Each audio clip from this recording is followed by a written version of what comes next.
When I first started making my content, all right, bitch, people didn't receive it well. They're like, why is this girl cussing on camera, teaching me how to do these exercises? When you follow fitness influencers, it seems like they just spend the whole day at the gym. That's what I thought before too, is like, okay, for me to be a part of the fitness influencer space, I need to be in gym like 5 times a week. So now I switched to like just training like 3 times a week. I'm not glued to being in the gym majority of the time. You literally do not have to hate your life trying to feel good in your body. Yes, you can still go out with your friends. If you want to go get sushi, just plan it ahead of time. You want to get pizza, plan it ahead of time. You don't have to be caged up in a gym to get results. You talked about sort of learning that EQ. How did you figure all that out? Do you have a therapist? Do you read books? Mhm. It's very self-aware. I go to therapy, I set intentional time, I do read books. Giving yourself the time and space to sit with yourself every day would really help you know who you are, process your emotions better. Thank you so much for your time today, Megan. Is it Megan or me? Yes, it's Megan. You got that right. Yes. I'm so glad you asked because like a lot of people would say, is it Megan? And like, it's Megan. My mom does not know how to spell, so that's like Got it, Megan. Megan. Megan. Yes. Um, yeah, I think I was just scrolling through Instagram and I've been like trying to get more influencers, younger people on the show. I Mhm. think a lot of people want to learn how to grow their personal brands, grow a following. I came across your content, and that's how I first came across you. You have Mhm. that, catch line at the beginning of every video. It's like, "Hey, bitch, what's up, bitch?" Yeah. And it's like I'm watching every single video. I was like, "Oh, it's your catch line." It's so funny. And that's Thank how I came you. across your content, Megan. Yeah, thank you. Appreciate that. I'm so glad to be here. So, Megan, yeah, tell me, like, what have you been focused on for the last 6 months? Is it just creating content every day and on Instagram, repurposing on other platforms? What has been your main focus over the last 6 months? So, I recently, I think it's only been maybe like 3, 4 months that I went to like full time, like being a content creator because I was doing online fitness coaching. So I had an online fitness business where we work with clients one on one. I have a bunch of coaches in my team, and then I transitioned out of that because I felt like I was like spread too thin doing business as well as mentoring my coaches and content creation. I find that my zone of genius is actually like making videos, like making fun videos, sharing my story, and helping people in the grand scale through my page. So that's when I transitioned out of one-on-one coaching with clients into just like being a content creator. And now I want to say I've just been working on probably my biggest project. We're going to be launching an app very soon. It's a fitness app, so it has a lot of like features that a lot of my one-on-one clients got results from. So I integrated a lot of like my experience working with clients and getting results into an app, and also like what are what would help people in the general population when it comes to fitness. So that's like the biggest project I've been working on the past like 6 months, more, I mean, for years, and then just doing like a lot of content and experimenting on content. Interesting. With the app, what does it, I guess, offer that maybe sending a client a Google Drive link of videos, Mm. or sending them a doc or PDF? What does the app sort of offer specifically?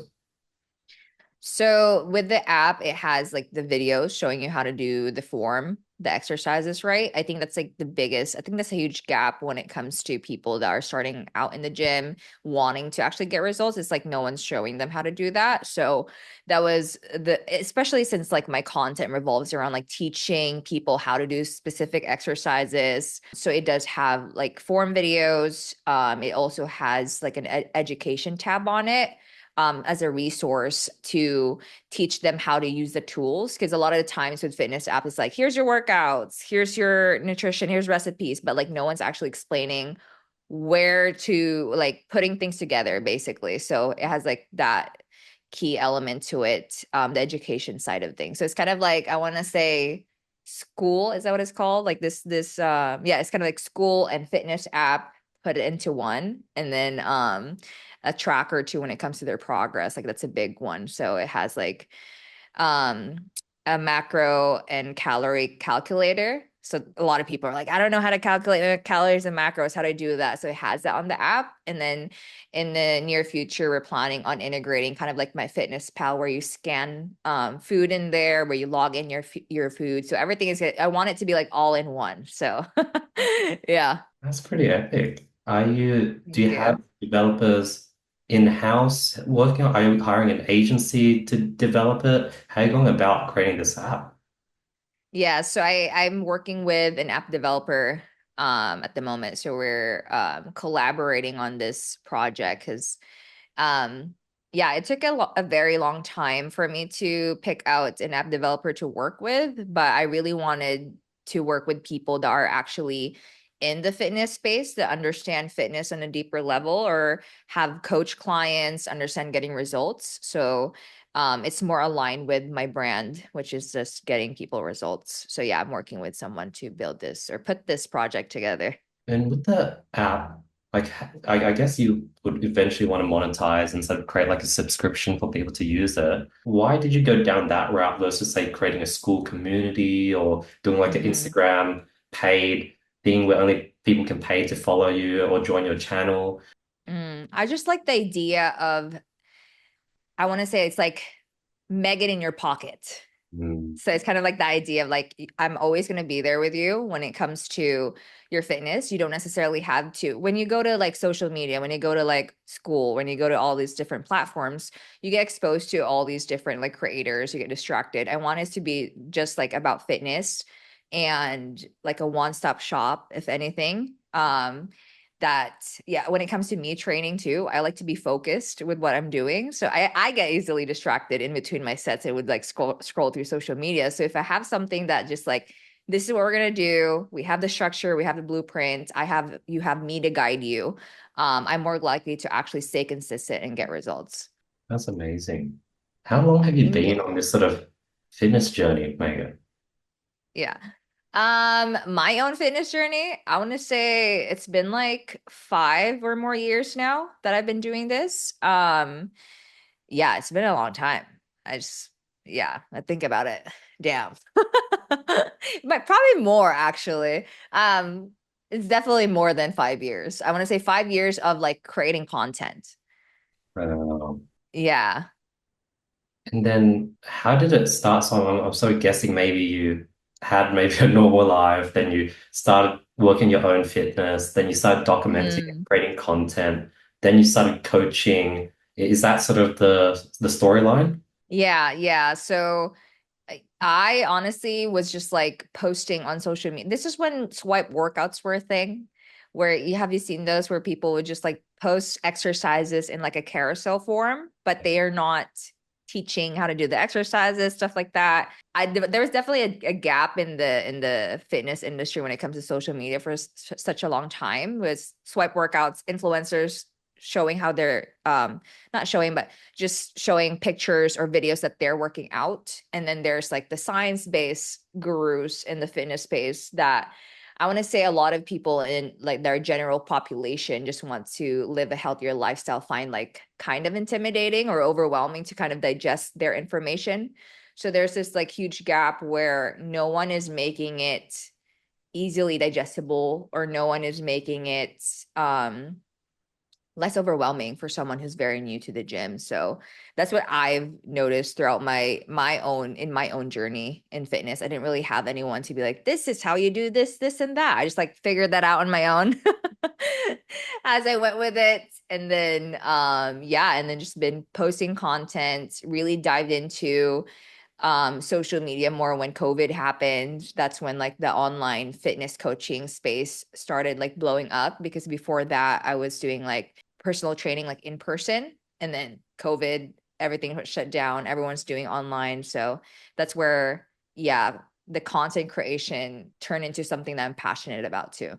That's amazing, Megan.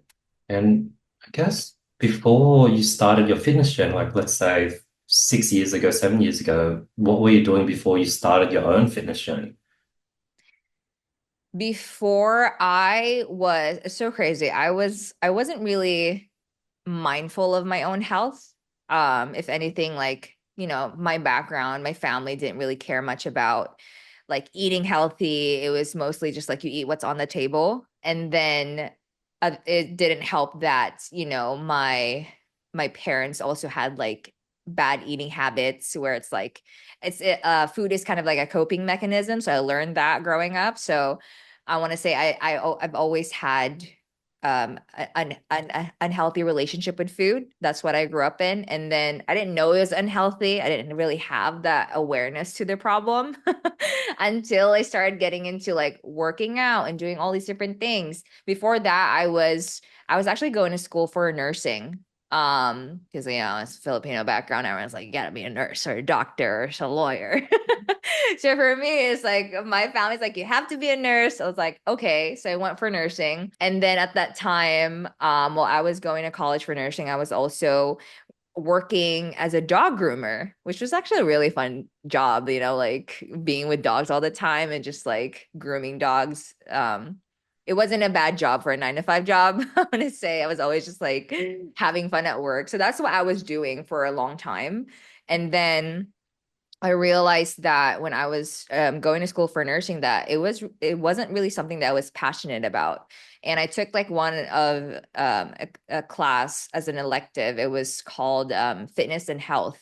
And I took that class and like I aced it without like doing too much of an effort. There wasn't any resistance for me like learning about fitness and health. So that's when I switched my major from nursing into kinesiology and I started like diving into like the fitness world and then got my certification.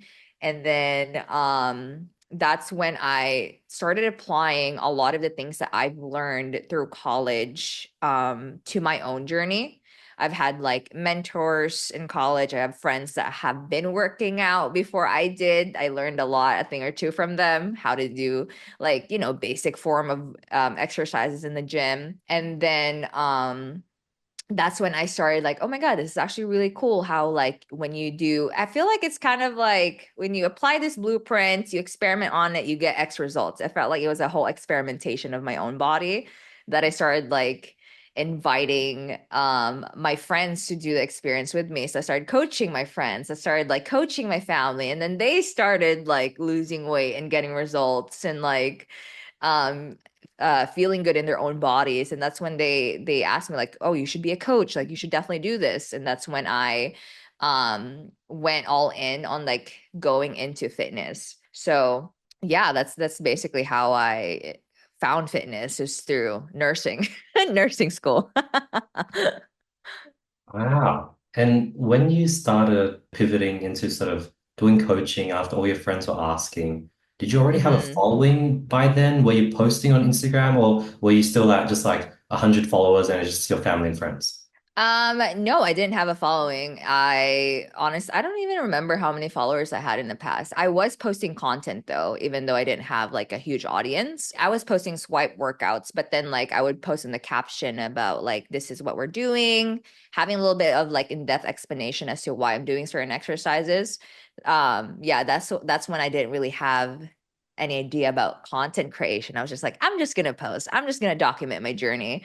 And yeah, like documenting my journey. I think where I started getting comfortable being on camera was when I would film myself in the gym for form corrections. It was literally for myself, just to check my form. Does it look right? What can I improve on? And I was just, I'm just gonna post this. And then I just kept posting and posting and posting. And that's when I discovered someone reached out to me, one of my past mentors, about like, have you considered doing like online fitness coaching? This was before everything shut down from COVID, before COVID happened. And when he brought up that idea, I wasn't really sure about it because it wasn't a thing. So I was like, I don't really know. I'll figure it out later.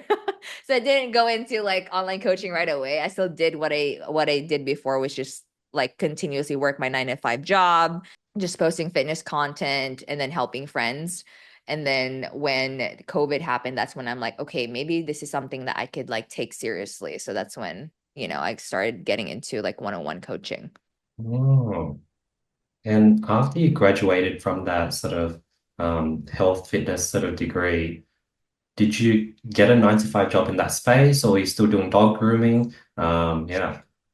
Yeah, so it was like a short time from before COVID happened. So I was doing like the dog grooming because I lived in California at that time, and it's very expensive to live in California, and like that job for me gave me like that flexibility to, still have fun on the weekends. It paid well. So I think that was kind of like an era in my life where I wasn't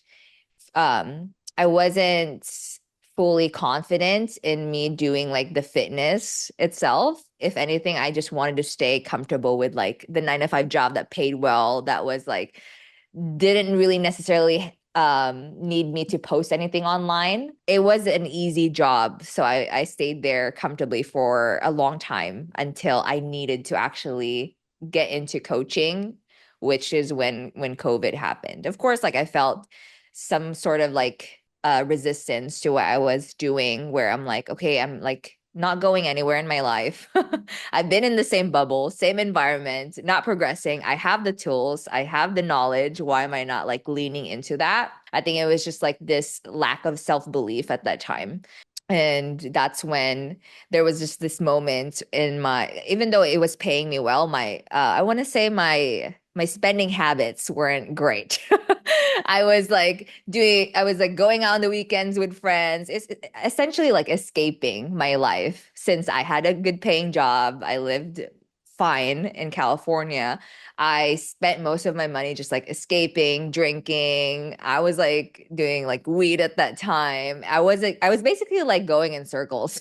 I wasn't going anywhere. And then I had like that moment of basically like my rock bottom, where because of those habits I gained a lot of weight. I was like depressed. I was unhappy with my life. I didn't really know that I was escaping every single day because it just felt like I was in autopilot for quite some time. And then that's when I like made that commitment to actually like start taking my health seriously and start to fully go all in on like the knowledge that I have, and like use this and like document my journey, because this is something that I can look back from one day and start helping people again. So like there was that pivotal moment for me before I started actually doing like one-on-one coaching and taking my own fitness and health seriously.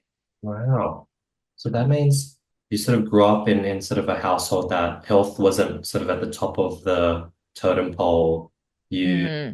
got into fitness, you did that college degree about health and fitness, you started documenting your journey, posting swipes and filming your form. And then after you finished your degree, you sort of dipped back down into sort of like Yeah. healthy lifestyle, a party. Yeah.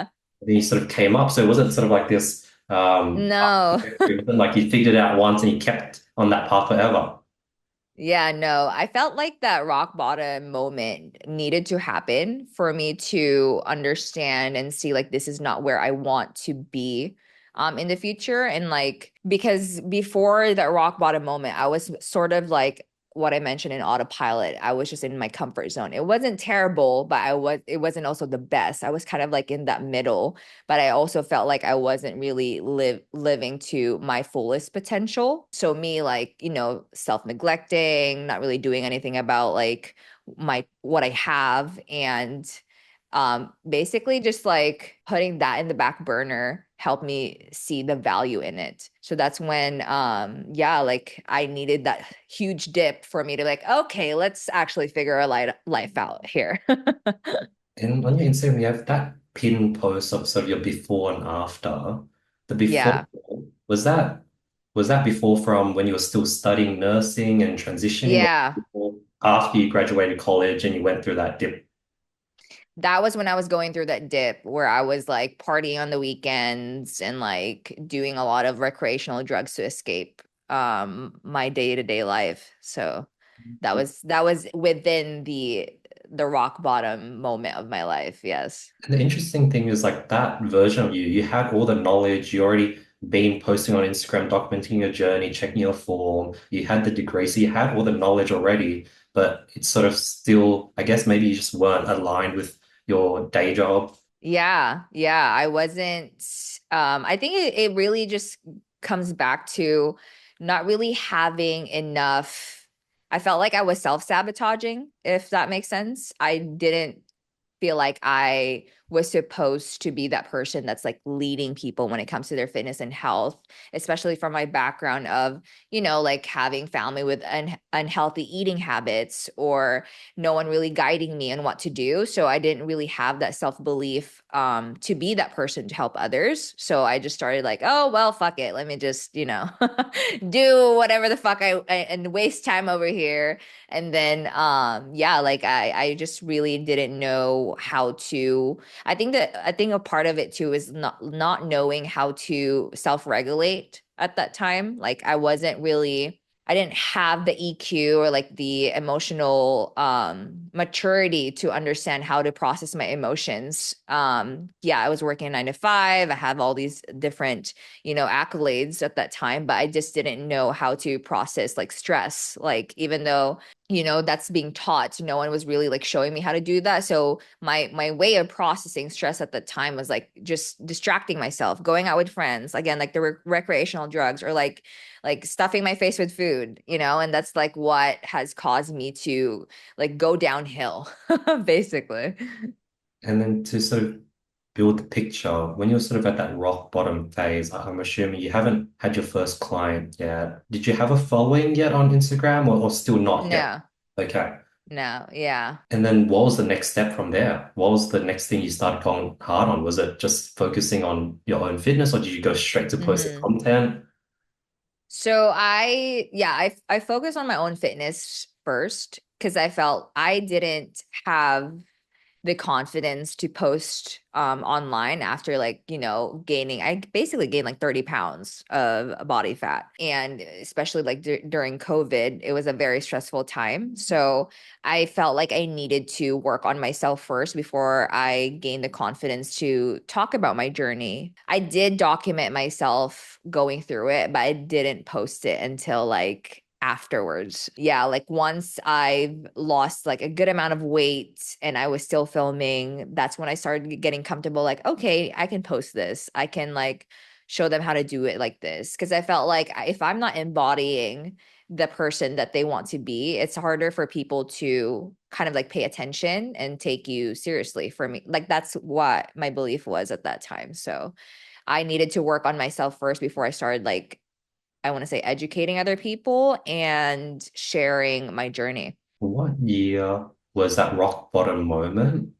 And then how Hmm. long were you on that sort of self help, self fitness journey where you're sort of just doing your own thing behind the scenes for?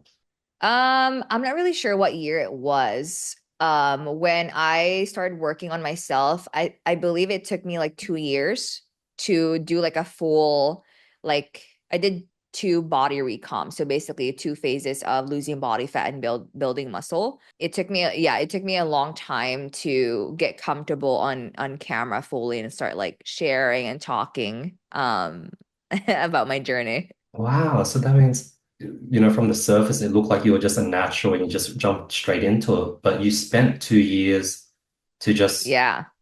I guess by the second year, you still had not a following, and that's when you started.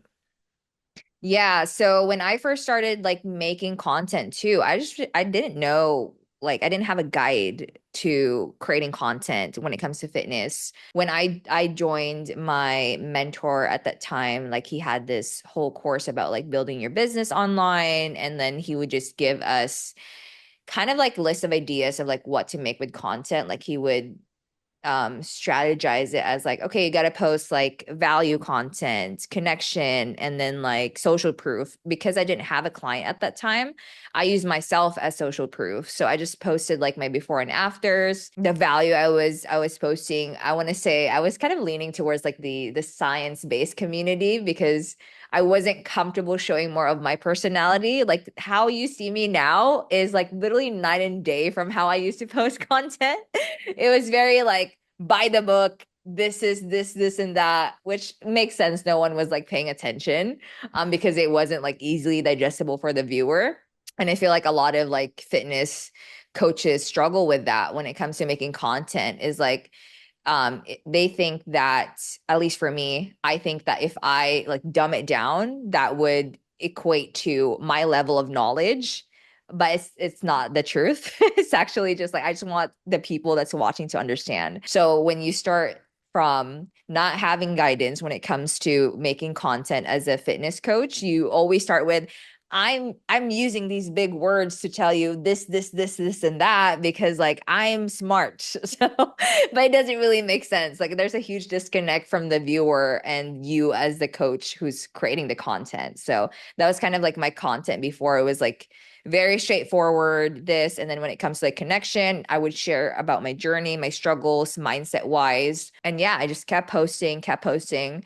It was a very long time until like my video started like really like popping off and doing well. And I think a lot of people don't see that. Like it actually took me, I don't know, years to get to where I am today. It's just like getting comfortable on camera. That's number one. Number two is like figuring out like what tools you need. So I started investing on like better cameras because like my mentor at the time told me like if you have like high quality videos, people would take you more seriously or like people would see you as an authority. So I started doing that. I had the equipment. I think it's just the delivery over time on how I speak on camera is what changed throughout the years. The content itself is the same. It's just like how I deliver it to the audience has changed. Very cool.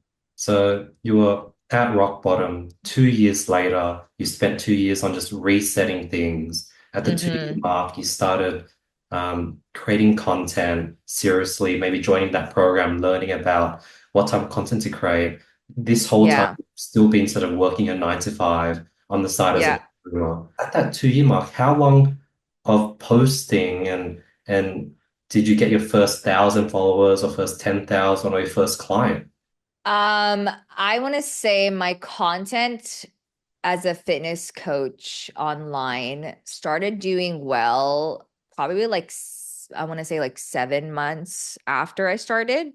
And it started doing well on TikTok. That was like my bread and butter at that time. This was like before there was like huge creators on TikTok. So the content I was making was like macro friendly recipes. So I know a lot of people have this self-limiting belief of like, okay, if I need to lose weight, I need to eat like chicken, broccoli, and rice or anything bland. They limit themselves to the type of foods that they eat. And that's not sustainable. So I felt like I needed to basically educate people on that like hey you can make all these different foods and just basically replace the ingredients to make it healthier and fit your calories and you can still lose weight and get results. So a lot of my content on TikTok was like oh let's make this fun meal macro friendly. So that's why we call it macro friendly. And then once it's I just kept posting stuff like that because I actually truly enjoyed making videos that way. It wasn't like, oh, let me experiment how I could go viral. I was just like making those videos until like one of the videos started popping off and doing well. And that's when I grew a following on TikTok. So I started on TikTok. Instagram was very stagnant for such a long time for me. I want to say um it's been what, like 3 years, maybe like 3 years of me consistently posting. I post something different. I want to say on Instagram, I post things that are more polished, a more refined version of myself. TikTok is very just like, here's my camera, here's my phone, let me set it up, let's make something. Very just like behind the scenes. I'm assuming that's probably why I did well on TikTok. And then yeah, on Instagram, it was just like 3 years of very polished videos of still structuring myself heavily on gotta post connection, value, or and a testimonial of your client. So I felt like I was very boxed in on how I used to make content. And I followed a lot of people's like blueprint on how to make content for 3 years. So I'm like, oh, it should be like this. You should hook it this way. It should be 7 seconds long. There was this space where like all the videos were very short. You should talk on camera. You should share your pain and stuff like that. I was being pulled left and right on how to grow on Instagram for 3 years and just following what everyone else would tell me to do. And I felt like that didn't really help me stand out. If anything, I was basically making the same videos as everyone else. Similar to what's his Alex Hormozzi's videos. Like people were doing the same style of videos where they're talking with like all the edits of the, the fonts. So I was doing the same thing. So I was just following every trend that I could find, but it didn't really give myself the space to find my own voice. So that was like my whole Instagram for 3 years. It wasn't growing. I want to say with me posting consistently, the I did grow to 23K on Instagram. But the engagement was not there. Honestly, it's just like silent followers. No one was like really commenting on. I was on a good day, I would probably get like two comments, like people supporting my post. But I still posted for like quite some time until I found my own voice and content and what I feel good posting and what I feel good creating. Wow. So it took you sort of 7 months of posting and then you sort of blew up or you started to get traction on TikTok. Did you Mm-hmm. get your first clients before that 7 month, or when did you get your first online coaching client? Yeah, so when we started our business, we were basically taught to run like a free challenge to where we started coaching people for free for like the first 2 weeks. So it's like a 14-day challenge. So I think I had like 15 girls that signed up and wanted to work with me. So I literally gave it my all and making sure like, okay, these people are getting the guidance that they need, the structure that they need, the tools that they need. And I enjoyed it so much. And that's how like I got like amazing results with those girls for the first 2 weeks of just working together. And then I've collected that as social proof. And then over time, with me just consistently posting like those macro friendly recipes on TikTok, people started to get curious. Like, do you take clients? I want to learn how to get results like you and have foods like this. So that's when I started like getting more clientele overall is from TikTok and seeing like the videos I was posting. It wasn't because of the social proof of my clients. It was mainly because I just kept posting like fun meals and showing my own journey and my own social proof. Oh, how long after that 2 year mark of starting your social media posting journey were you then Hmm. able to be like, hey, like maybe I can do this full time and quit my 9 to 5? Um, I want to say I started collecting, not collecting, but I want to say probably I'm like going back to the timeline right now. It's probably like after like 4 months, like so 7 months of me consistently posting, and then I literally made it a commitment. Like within 4 months, we're gonna plan this. We're gonna make sure we have X amount of clients because like my content on TikTok was popping off. I was getting so many inbound applications, people wanting to work with me. So I was like, okay, I only need X amount of clients to quit my 9 to 5 job. And that's exactly what I did. I planned that and then I transitioned out of that job and just went full time um being a coach. So that's why, yeah, I started like doing the coaching full time. What year was that? I think that was like 2021, 2021. Yeah. So yeah, that was when, yeah, I remember it, like that was when like the end of COVID when people were starting like going out a bit more. So yeah, it was like the end of the year from 2020.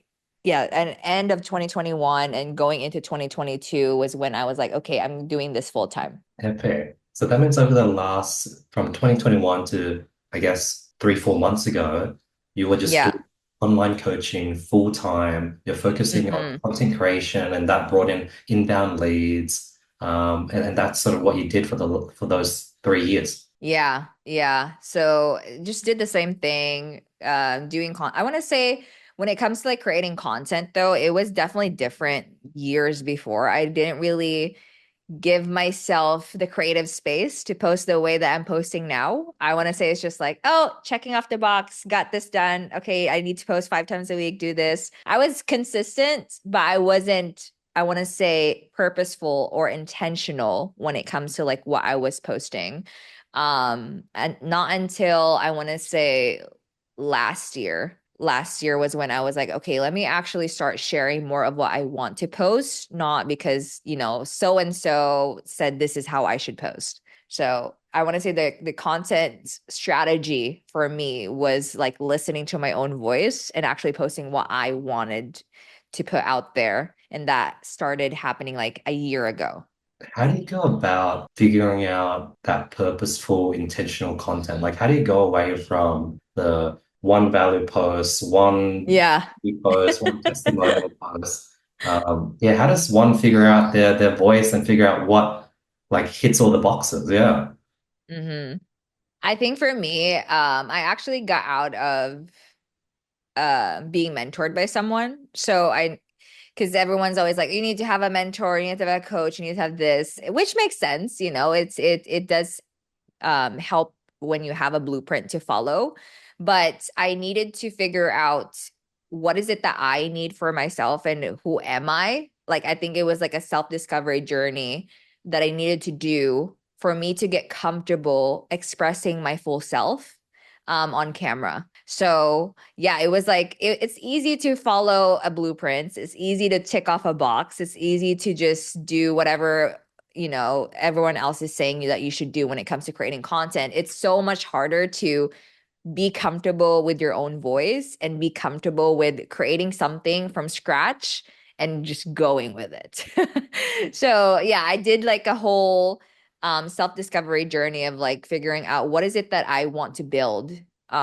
Because a lot of the times when you're like mentored by someone, it's so easy for you to be pulled left and right of like what you should want, what your vision should be, how much money you need to make, and all that different stuff. But I needed to get away from mentors and other people's opinions and started listening to my own, like my own voice and my own dreams and my own vision. That's when things started shifting into like how I make content. Yeah, because I feel like when it comes to content creation, a lot of people hold themselves back from fully expressing online because there's that part of them that's scared of judgment. But if you have like self acceptance and if you know yourself enough and if you know what hill you're willing to die on, you're more likely to have confidence to actually fully express and like talk your shit online without thinking about like, are people going to judge me? How are they going to receive it? But yeah, like I just needed to quiet down everyone else's opinions and voices and like advice and started listening to myself. When you're sort of creating that sort of purposeful content today, are you sort of like, what questions are you asking yourself? Is it like, is this something I would personally watch? Is this something I Mm-hmm. personally share and feel comfortable sending to my friends? Is this something Mm-hmm. that is aligned to my sort of purpose, why, and mission? There's like so many personal questions you can ask yourself, and all of a sudden you're like, I don't know which way to go. Yeah, yeah. When it comes to my content, I think especially for my niche and people in the fitness space, I see us as like, we're leaders and we're teachers in the space, and we're our goal is to educate people so that way they can get results. And for me, like the questions I ask with my content, because before I would just like post whatever I want. It's basically like throwing spaghetti at the wall, hoping it would stick. Questions I would ask now, if I know this is aligning with my purpose, is can an 8-year-old or a grandma understand this video? Because like if you can make this topic, this value content, be easily digestible for a broad spectrum of people, you did your part. I think that's how I would always ask myself before I post something. Like, is this easily digestible? Can they um is there an actionable step that they can do and apply themselves at home or wherever they are, whoever's watching your video, without you watching them? And can they get results following this video by themselves? So that's like the biggest thing that I've been embodying when it comes to my content is easily digestible, can they get results? Like those are the two things. And if it's like yes, yes, then that's a good video. Yeah. Did that answer your question? Um, and are you sort of speaking to the sort of unfit person that's on the fence about changing his or her life? Are you speaking to the hmm person that just started the gym and got their first 1 month trial? Or are you Yeah. speaking the person that's 2 years in and be Mhm. consistently going every twice or three times a week? Or are you speaking to all three? Do you have like a formula? Yeah, so for me, I know like when I first started making content, I was very like niche down and making sure like I'm talking to the girl that's already working out in the gym, just needs like that extra guidance. For me now, I find that I actually do attract a broad spectrum of women when it comes to their fitness journey. So I have women that are like, I'm scared to go to the gym or lift weights, or people that still think that lifting weights is gonna make them bulky. So I still have people like that, and I have women that are like, I've been going to the gym for the past 2 years.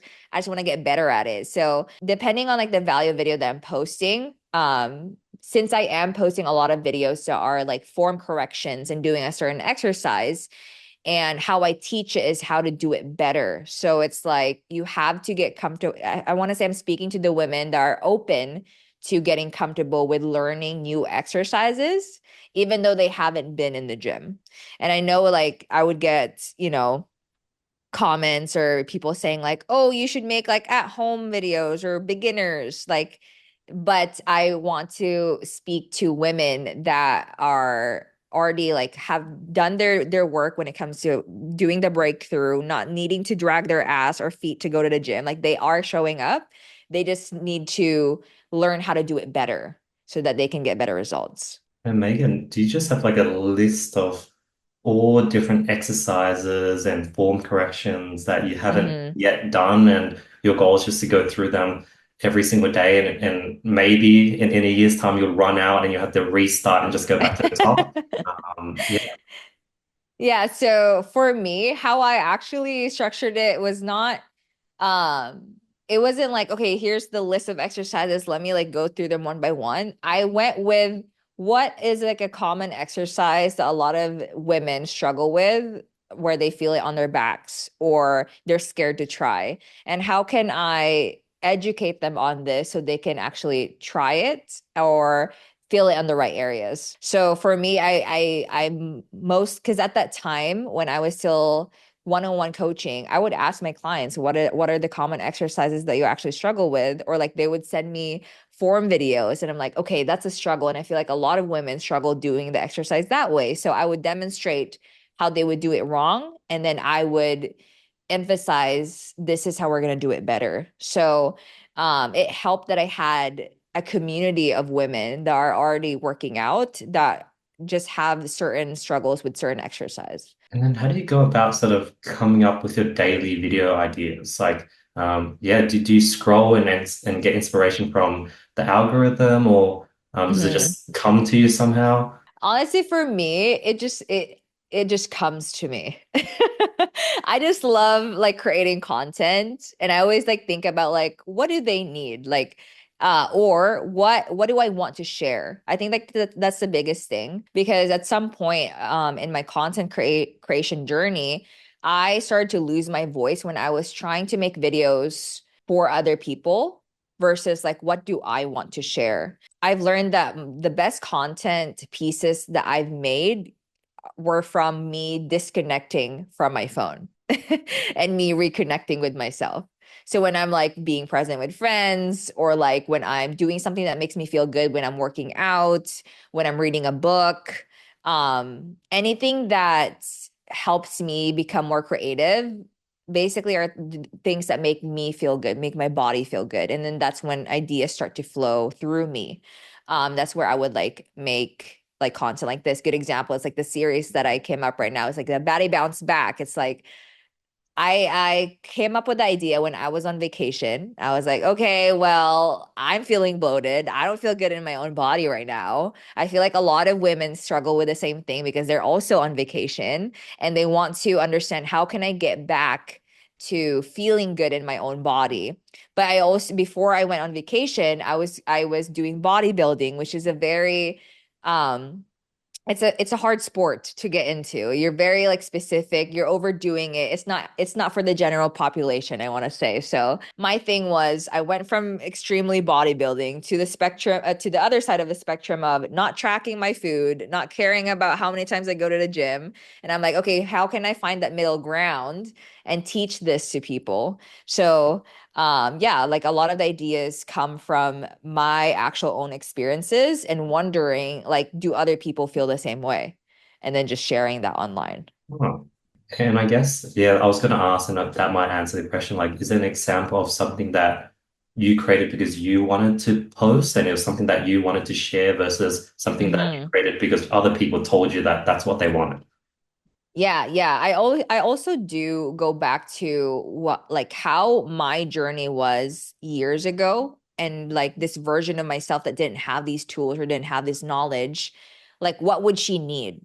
Like that's what I would remind myself. So a good example, years ago, Megan, who had no idea when it comes to bouncing back or getting back on track, what does she need at that time? Like, what is her way of thinking? Oh, she probably self-sabotage a lot and wanted to overdo on her exercises or eat less, and feel bad about her body. And then now my mindset is not like that. So there's a gap between like who I was before and who I am now. And I'm thinking like, how can I teach her to be the person that I am today? And that's where the content comes from, is like basically teaching my past self and teaching her what she needed at that time. Very cool. And over the last 5 years of, posting fitness content consistently every single day, did you ever go through any periods of just like you were just sick and tired of doing fitness content and maybe wanting to talk about business or mental health or I don't know, stimulus Yeah. or relationships? Did Hmm. you ever go through periods of just like, I'm sick of this? Oh yeah. Like I want to say that was a period when I knew I wasn't creating content for fun anymore. I was more so just like setting this unrealistic expectation or the standard for myself to where like, oh my God, like people are expecting that you need to have a video by 7:30 p.m. because that's your usual posting, but this is just like something that I created for my in my own head, like expectations. And when I started creating these expectations, that's when I started to lose that creative side of things and like going back to like, oh wait, I'm starting to create this into more of a structure, something that's more rigid, which is something that I got out of before. So I felt like I was like going back in this cycle. Yeah, there's definitely points where I'm like, okay, I'm sick of just saying the same things on camera and like teaching them the same things. That's when I would good thing I do have the awareness when that time comes. I would actually step away from making content and just give myself like a week break to where like rediscover what is it that I want to do, ground myself. I find that when I connect myself with nature, that's when a lot of ideas come to me. So I literally went to Canada to go visit my friends and like started to just be more present there and just like basically recharging myself back up. So once I like feel good and filling up my cup, that's when I'm like, okay, what else do I want to make? So this is where the series was born. Before the series and more so let's do this exercise, this and that. And I also had moments where I didn't want to be boxed in as someone who just makes like fitness content and teaching you how to do exercises in the gym. So that's when I started to dabble a little bit on like the mindset side of things because I do talk a lot about self-development when it comes to fitness and how that all of that ties together. So now I am, yeah, experimenting on content and how can I help people like, shift their perspective, reshape the way that they think when it comes to fitness. And that's the biggest thing because like it's not just about like tracking your food and showing up to the gym. It's really all about like how you think. So I started like adding in more of that into my content, injecting that into my content. And I find like, oh, a lot of people are actually finding value in this. So I'm building more of that connection with my audience when I'm doing this. And that's where I feel like I feel more connected to my deeper purpose, which is again like helping people create that transformation for themselves inside out. So I want to say disconnecting really helps me. And I do go through phases like that. And then once I'm recharged, I go back to the drawing board and like start experimenting again. Got it. During those periods where you sort of disconnect, Megan, as a coach, you probably always have booked in calls 2, 3 weeks ahead of time. So you're taking these weeks off and and still doing the calls on your laptop, but then now you can't take a whole day off and go on that hike or go on that tour because you have like a meeting at 2 p.m. Or do you sort of Yeah. try reschedule everything and push it out? What's Mhm. the best way as a coach to sort of take a week off when you feel a bit burnt out? So for me, when I did go through phases like that, where like, okay, I have all these responsibilities, I can't really just like disappear. I Mm. would be open about what is it that I'm struggling with and what I need, because I need to embody exactly what I want my clients to do. So if I know that they're feeling burnout, if I know that they're feeling overwhelmed, I would tell them as a coach, like, okay, you need to disconnect, you need to do this, you need to fill up your cup. So I need to embody that. And they understand that. So communicating that ahead of time before like going on this trip or going on this break really helped a lot. And if you've built a really good culture with your clients and community, they will understand. It also helps when you have like the systems in place and you have the people in place that's going to support you while you go on that break. So for me, like I would have like other coaches that would step in for me and do like the live trainings in the community, or I would tell my clients like, hey, I'll respond to you to at this time or this date when I'm back. And then they're pretty much understanding about it, and just like preparing everyone for that is what's going to help you actually be intentional and be present on that break. That's so cool. You had like all the systems set up. When you Hmm. had all those inbound leads, were you doing all the calls yourself and were you pitching the one-on-ones for people who maybe was fit for the one and you had a group option and we just your calendar was just basically booked in between sales, Yeah. consulting calls, the group weekly coaching sessions. Yeah, yeah. So I have a sales team that help me when it comes to like qualifying people into the program. Now I'm not doing like one-on-one coaching. I've actually fully um delegated myself out of it. So now I recently passed my one-on-one coaching business to one of my partners, and now I'm just doing like full-time content creation because I was doing both and I was like spread too thin. I felt like I couldn't, like what you mentioned, I couldn't do the phone calls, I couldn't do messaging my clients, form corrections with my clients, making videos, having deliverables being met for brand collaborations. It was just too much for me. And I felt like I just needed to pick which one I actually enjoy doing, which was like the content creation side of things. So that's when I like fully stopped doing coaching and then started just like making content. And how has it been like when people sort of send you a DM or fill out a form? I think Mm-hmm. initially they might think they might be talking to you on the qualification call, and then they might Mm-hmm. think that if they do one-on-one, they might be doing one-on-one with you. How has it Mm-hmm. been sort of, I guess, that not being the case anymore, where the one-on-ones is now maybe one of your partners? Yeah, so I got myself out of the actual like business. So I'm not, promoting the one-on-one coaching Mm. that the business I used to have. Because now my what I'm focusing mainly on is the app. So it's like I don't necessarily need to take applications. It's like I want to say it's a lower barrier. It's like, okay, if you want to do this, here you go. Here's a tool, you can do it. I'll add like a lot of education on there. But yeah, when it comes to like before and how I handled that as like a business owner is like I was very transparent that I don't take in clients myself, but I am a part of this community. So I had 5 coaches at that time underneath me that I mentor, and I tell them that even though I'm not working with them one on one, I am still doing weekly calls with them where they could connect with me that way. I'm also overseeing the whole entire team. So if there's any concerns that they have, just know that the quality of work comes from me as well. And I think what really worked well for me and my business is that the culture itself was pretty strong. It's like I don't necessarily need to be in the culture all the time for it to thrive. So me like doing the announcement of, hey, I'm stepping away from coaching, I'm doing content one-on-one. A lot of our clients were very supportive of that, very understanding, and they still continued on working with their coaches. So I've built the culture to be the one that's like kind of like the glue to the whole thing, not necessarily me being in it. So even to this day, like they're still, getting clients. I still catch up with them. I still like mentor my business partner if he has any questions. It's mainly like the culture that helps the business thrive. It's just building that very strong community. So it doesn't just depend on like one person that's like getting all the inbounds, if that makes sense.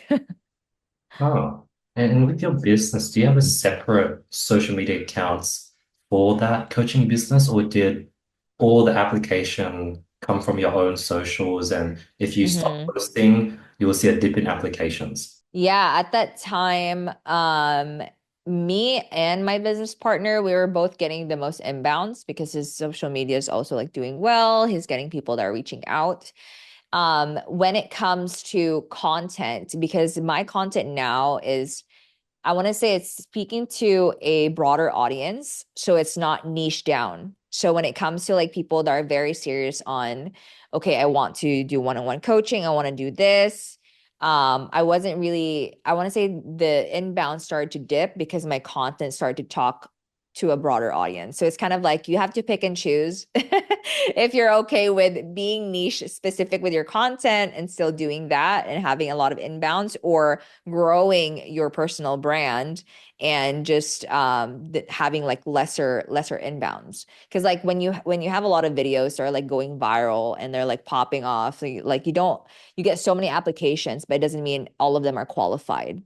So if anything, that's where I started to notice that disconnect for me. Is like I'm growing this broader audience, but not everyone can afford one-on-one coaching, but I do want to serve them. So that's when we decided, okay, we should just create an app to where I could still serve this audience without, them feeling like, okay, there's just a big wall or there's this big door you can't go over if you can't afford it. So that was a big disconnect. So I needed to like step away from it. Yeah. Over the last 3 years, have there been ups and downs with the organic reach with your sort of social media periods where you just got a ton of application and then you brought on a hmm bunch of coaches and all of a sudden Yeah. it is no longer working and getting less applications and you're like, I have all these responsibilities, but I can't give them any clients. How did you deal with hmm that? So I really needed to, yeah, it was crazy because I felt like we were using the same systems that was working for us for such a long time when it comes to like conversions.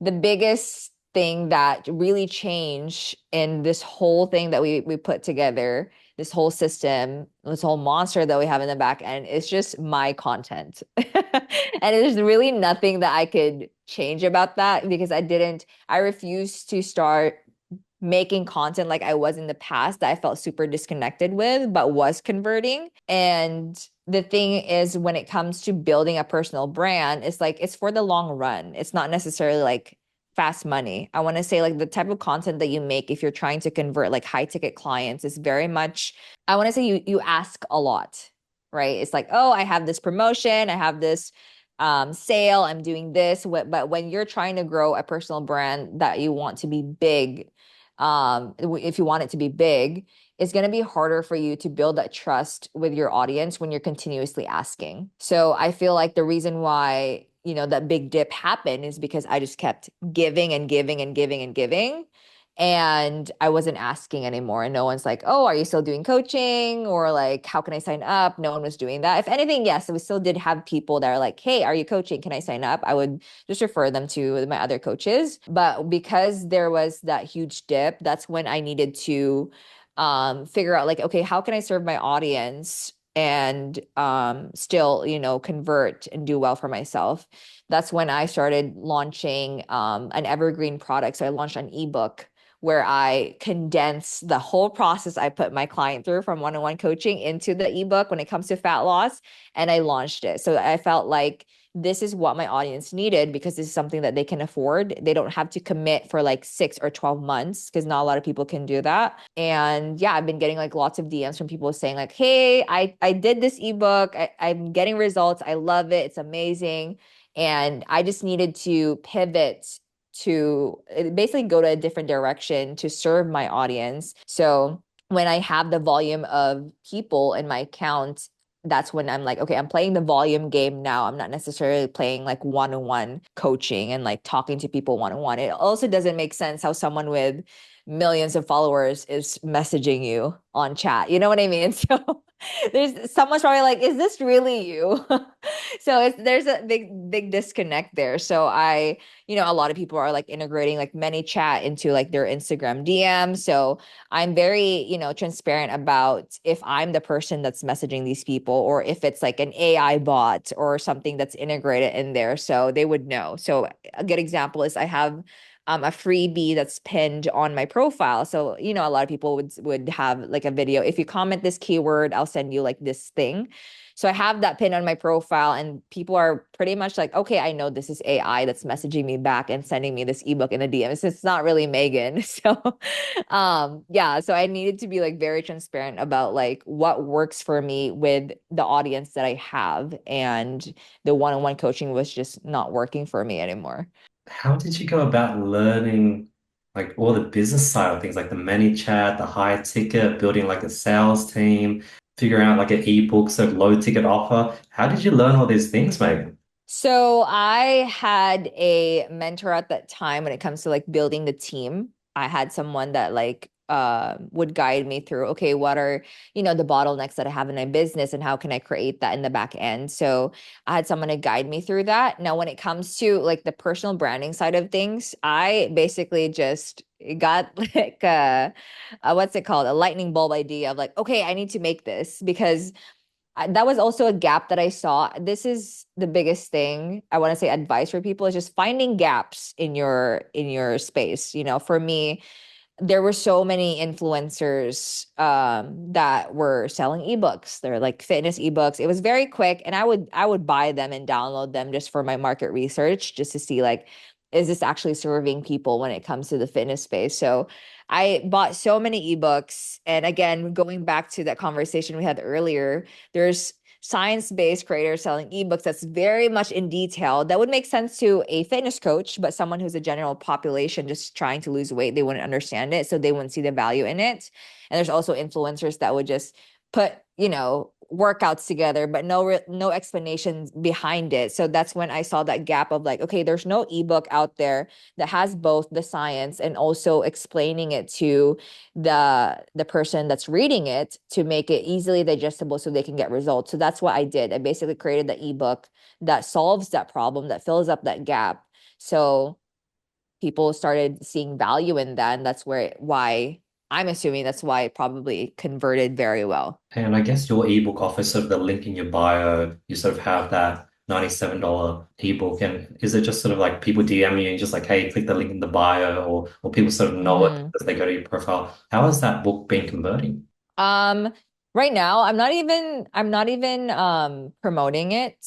I basically just leave the link on my bio for them to purchase it. And I don't have like a DM sequence of like anyone that's like, hey, I want your ebook. I don't have that in place. What I do find that really helps when it comes to my conversions is I post a lot of value videos, and people are more likely to invest and trust you when you give them something that's very valuable first. So my videos are very much like educational, and then my CTA is it's literally on my caption at the end that just says, "Okay, if you want, a workout plan to get X results, it's the Snatch and Sexy ebook link in my bio." That's the only CTA that I do. And because a lot of my videos do well, and then they get a lot of eyeballs in it and a lot of people get value from it and they would read the caption, that's when I would have people that would actually, get the ebook. So I don't necessarily do any like hard CTAs on it. It's more so just like, I am here to give you so much value that you feel like you're stealing from me, that you have no choice but to go to my profile and be like, okay, I'm interested in this. Or like, she's giving me enough value, let me try this. Wow. So I'm in this sort of e-commerce education, I guess, make money online space, sort of similar-ish to sort of Mm-hmm. Alex Hormozi and those other sort of make money online creators. Do you Mm-hmm. see any gaps within that space when it comes to content creation? Because it seems so hard to teach the everyday person how to make their first dollar online. Like, Yeah. let's say you even teach them, like in a 60-second video, like, here's how you can make money as a coach. You create content, you give value, people reach out to you on the DMs, and then you close them. Yeah. But like, even if you make that 60-second video that valuable and you Hmm. clearly show it, it's not like that Hmm. person's going to DM you and they want to join your coaching program. Yeah, like how would you go about this sort of make money online niche, I reckon, and any gaps you see? So I think for me, there are so many gurus out there, and I think this is a huge problem in the online space. And people are getting smarter too. You know, they can catch it. You've seen a lot of these videos where like, oh, let me teach you how to make $1 million and get this, get this ebook, but that's actually what's funding the lifestyle that they're showing online. People are getting smarter. So for me, when it comes to, if you want to make money online, it really depends on like what you want to create, right? So I think the question shouldn't be how can I make money? It's more so what gaps do I want to fill? Because when you, as entrepreneurs, and you've seen a lot of businesses that do well, like Amazon, like what's the biggest problem that Amazon solves? Oh, Amazon shipping, like 2-day shipping, you get it right away, right? That was the biggest problem where you don't have to source and find things online and like drive somewhere else. Like that's a huge problem. So you're gonna thrive, and abundance is gonna come to you when your goal is always solving a huge problem or filling up a gap that you can find. And I also feel like, in terms of content, for you to stand out in the space and for them to know that you are filling up that gap, you need to show up as authentically as yourself and not following a blueprint that, other gurus are going to tell you, make it this way, because that's how you start to blend in with everyone else. If everyone's making the same video, um, and people are again getting smarter, they're going to see 5 videos that are the same. It's going to be so easy for them to scroll away from it. So I want to say finding your authentic voice and having a deeper purpose of solving a problem is what's going to help you actually generate the abundance in the long term. Does that make sense? Yes. Maybe like a great example, maybe you can help us walk through is recently I've been Mm-hmm. surrounded by a lot of physios and they all my Mm-hmm. friends they're graduating and they're creating Instagram accounts for their, Kevin Physio and they take you through all the exercises, but everyone's sort of doing the exact same thing. Everyone's using resistance bands, it's health content, diet content. Yeah. Like everyone's doing the exact same thing. Like, is there like where would the gap be within the physio niche? So I think, yes, they are solving a problem, but what would make them stand out and what would make them magnetic to people is showing more of themselves in there and injecting more of themselves in there that would make them stand out. So when you think about, okay, physio in that space, I'm pretty sure, it's a medical space and people would think like, okay, I need to be proper. I need to be, I need to talk in science, too much of the terminologies and things like that. But like, how can you help someone? Let's just imagine that your niche as a physio is like a mom who has really terrible, like, like backache. And like, how can you teach her how to do this specific thing at home without feeling overwhelmed? So it's like when you inject a lot of your personality in there, it would make people like stop scrolling. That's how you get the most clients. So I want to say a good example. I don't know if you've seen a lot, the real estate space, I want to say is a good example of this. A lot of them are injecting their personality in there. There's this one guy where I remember his video is like, okay, I had my Gen Z editor edit my video. I don't know if you've seen that video of this guy, but it's like blowing up everywhere where he's like talking about, I think he's a millennial and he talks about describing a house in Gen Z form, which makes him awkward and it makes it funny. So it's like it's easy for you to remember that person and he stands out versus everyone else in the real estate space are like doing the same videos of like them in their suits and like showing the house. It's very boring. But I personally would most likely buy a house from someone that I can relate to or someone that I can connect with or someone that I remember. For you to be sticky, for you to stand out in the space, you need to inject more of yourself in there that every other people in your niche, every other people in your space are scared to do. So I want to say for that person that you have your friend that's like in physio, like what's something about him that stands out for you if you guys are like really close friends, right? It's like, does he say something stupid, or like, does he like, I want to say like, can he describe doing specific, mobility exercises to me as a friend that I could easily understand? So showing more so of your personality and injecting that in there is what's going to help you stand out in the space. Because like, yeah, you're just not doing what everyone else is doing.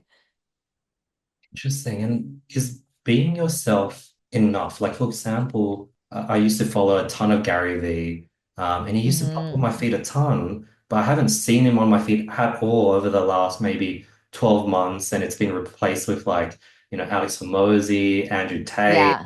I don't know, Luke Belmer. But Gary Vee, if I go to his content, he's still being himself. He still has his personality, but for some Yeah. reason, his content is no longer reaching as many people as it used to.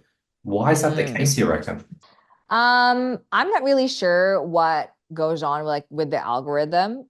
I believe it's always changing. That's the only thing. It's like you're never in control of the algorithm, whether or not it's going to push you to the right people, whether your content's going to go viral. Because for even for me to this day, like I have videos that are like, okay, amazing. I love that it's popping off. I still have videos where I put so much of myself in there, but don't do well. And I think it's like you will reach the right people when you just are being consistent with what you're posting and not being afraid to experiment on the type of content that you want to put out.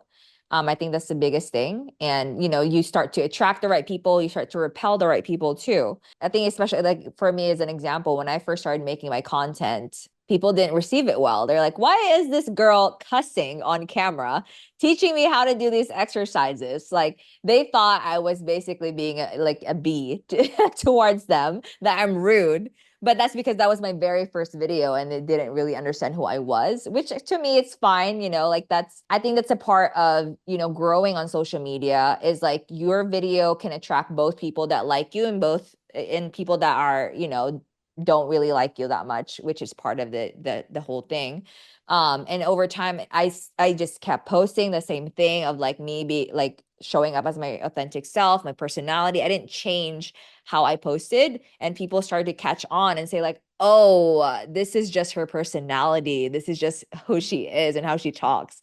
And now I've created a community of women that are like, "I love her so much, and this is the type of content that I want to follow." So think about it when I first posted that video where I got so much hate. If I stopped posting because I allowed other people's opinions of me to get to me, I wouldn't create the community that I have now or even just built the following that I have now. So it's just continuously posting despite what the algorithm is, doing, despite your video not popping off. Because again, it creates that ripple effect too when one of your videos that you've been consistently been posting goes off, the rest of your videos start to like people are gonna get curious. Like, I want to see more of this person. Let me follow her. Let me see more of this. So I want to say continuously posting is just gonna have to be, your best friend when it comes to growing on social media. Yeah, I think I'm going to take your advice because I think the social media pushes out this Mr. Beast high energy, like you need to so yell at the camera, sort of Mm-hmm. really increase your energy. But that's Mm-hmm. so not me. I'm sort of like way more like Yeah. mellow, chill, and it feels like that doesn't work. But I think, as you're right, maybe I just have to double down, and over time, I'll figure out Mm-hmm. my niche. And there's probably people that are attracted to someone that's less in your face, maybe. Yeah, yeah. Like, it's so crazy that you mentioned that because I was also in this event where someone told me the same thing. They were like, okay, what if I'm not extra? What if I'm not loud? How am I going to convert with my content? And I just told them like how you are is your personal brand and you will attract the right people that are like, okay, I'm into this like calmer person that's just teaching me how to do this. Just like how I literally have parents in my comment section saying like, you're cussing too much. So maybe that person would be more so interested in, someone else that's calmer, but still sharing the same values. So it's like, you don't necessarily need to mold yourself into what's trending and what's popping off. I want to say just stand your ground and like showing up as authentically yourself. And as long as the value that you're posting and the video that you're creating is a hill that you're going to die on, and you truly believe that, there's really nothing else that anyone can say when it comes to you like posting your content. And people can feel that through their screen, and they're like, okay, this person's being authentic. Like example, if you were making my type of content, people are gonna be like, that's weird. That doesn't look right, right? Or vice versa. If I was making your type of content, I was more calmer. Like people can feel that through the screen when you're being authentic. So if you're just very natural with like how you talk, I would also give people advice of like how you talk to your best friends is like who you are authentically. So literally ask your best friend to like look at your social media account and be like, does this come off as me or is this like a face mask that I'm putting on right now, trying to be someone else? Because those people would tell you the truth, right? So if you show up authentically as yourself and like that's your personal brand and you're still sharing value, you will attract your tribe. I love that. Since I know a lot of our audience are people that are, I guess, people who want to get into entrepreneurship. Like for someone that wants to start their personal brand, Megan, where do you recommend them to start? Like, is it YouTube? Is it X? Is it TikTok? Is it Instagram? I want to say this is where I would experiment on which platform you feel comfortable like creating this brand and expand on that once you're getting good at like one platform. I want to say like pick one and get good at it. And then once you're like, okay, I'm getting into momentum, I know how to grow on this platform, I kind of understand how to show up in this platform, then you can start to like dabble and experiment on a different platform. Because I feel like people make the mistake of, I just want to grow on all these different social media platforms. And again, this is kind of like a situation of like throwing spaghetti at the wall, hoping it would stick. If you're inconsistent in like trying to grow five different platforms at the same time, the quality of your work is also going to decrease, right? So, in order for you to grow on a platform, you need to make sure that you are consistent with the quality of work that you're putting in and just focusing on one. Like for me, I've literally focused on Instagram for a straight year for me to grow it consistently because I was actually neglecting Instagram and just growing TikTok. And then once I'm like, okay, let me actually take my Instagram seriously, that's when things started like happening for me. And I'm still posting on TikTok. And now I want to start, growing on YouTube. So now that I have the free space, now that I am able to create more, then I can, start growing on a different platform. It's like master one thing so you can also master the other one and then the next one. Do you still do all the editing or the posting or the scheduling yourself, Megan? Yes, so a lot of my videos, and people call me crazy on this. I would film the same day, edit the same day, and post the same day. Majority, like some of my videos, only because, I mean, there's times where, it's smarter to batch your content. And again, like this, I want to say this is from my experience because I do have, the flexibility to do this. If you're someone who like has another job and you have clients, of course, when I was, one-on-one coaching, I couldn't do this, but now it's different. Yeah, I still like am very much into the creative side of things of like creating the idea, editing the video, and then posting it, creating the caption. It's very much me. I find that I tried delegating myself out of it too fast before, and that's when a lot of people are gonna have a hard time growing because you're not understanding the platform yourself. So I want to say like diving deep into the platform yourself, understanding it yourself and getting like be a part of the whole entire process is what's going to help you actually grow. So now that I've grown an audience, now I'm able to delegate certain things, but now I understand exactly what I want. You know what I mean? So it's like if you delegate too fast and you hire way too many people too fast, how would you know which one you actually like and which one actually works? So it's like you have to be in it yourself first to be like, okay, this is my style of content now. Now you can teach other people if you plan on delegating it. Now you can teach someone this is the style that I want and can you replicate that? So that's how I would like start to delegate like filming in the gym or editing for me. But now I still make the captions and stuff like that, but in the beginning it was just mainly me for like a whole entire like the whole content creation was just me until recently is when I started like delegating like filming and like editing. Very cool. Let's say you had a sister and she is an optometrist and she has her own sort of optometry store, and she Hmm. wants to start building her personal brand online. What advice would you give to your sister? Like if she was like, "Hey, Megan, like, can you give me something to follow? Like, how do I start? Like, I consume content, but I've never created content in my life. Yeah. What to expect? What should I do, Megan?" So I find like people in like the medical field thrive best when they're giving people a solution without having to go see the doctor yet, if that makes sense. So it's like, okay, if you're an optometrist and you have problems with your vision and you're having that awareness, but you don't really know what it is. If I can see a video of someone explaining it to me in 90 seconds with what I have, because people self-diagnose, let's just be honest. If you self-diagnose and you're like, oh, that's my problem, and then you're like, okay, let me scroll through and see more of her video, then you're helping people become more aware of that problem. And ultimately, I feel like a lot of people in the medical field would also put like, kind of like a disclaimer, make sure to go see like a professional like in person. That's part of it. But if you give people content to help them become aware of the problem and give them actionable steps that they can do in the meantime before they see a doctor, that would help. Like giving, like I see this in the like dermatologist space too, when they're like, okay, if you have like this problem in your face, it's because of this, and that. Here's what you should do. So like offering a solution in that way.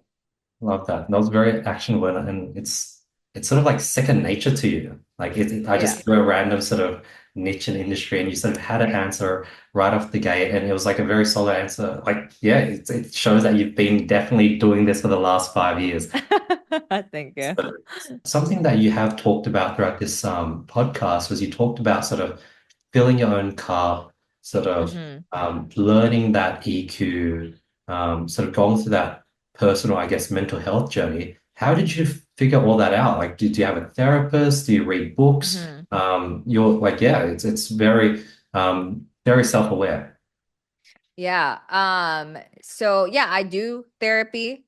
Um, I think that's the biggest thing. It's just like giving yourself intentional time every day is really important for me.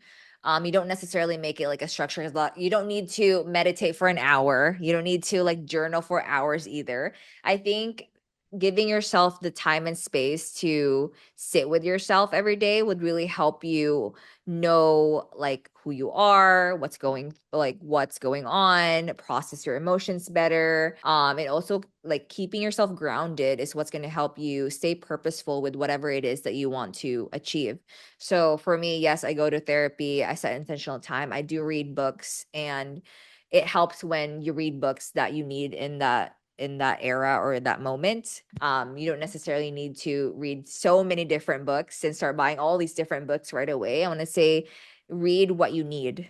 And then that's how you're gonna, get your answers and start implementing that too. I think that's the biggest thing. Is just, yes, you are having this awareness of the problem, but what can you implement after you do all these different, mindset practices? I remember I think you mentioned it early on as well. How do you go about regulating your emotions? Like, I guess if Mhm. like on days where you wake up and you're not really bothered to film content or switch onto the camera, or you don't want to go to the gym, or Yeah. you're just exhausted. Hmm. Yeah. How do you go about regulating your emotions and mood? Of course, it's gonna look different for everyone. For me, I find that I think the best answer for this is taking a pause.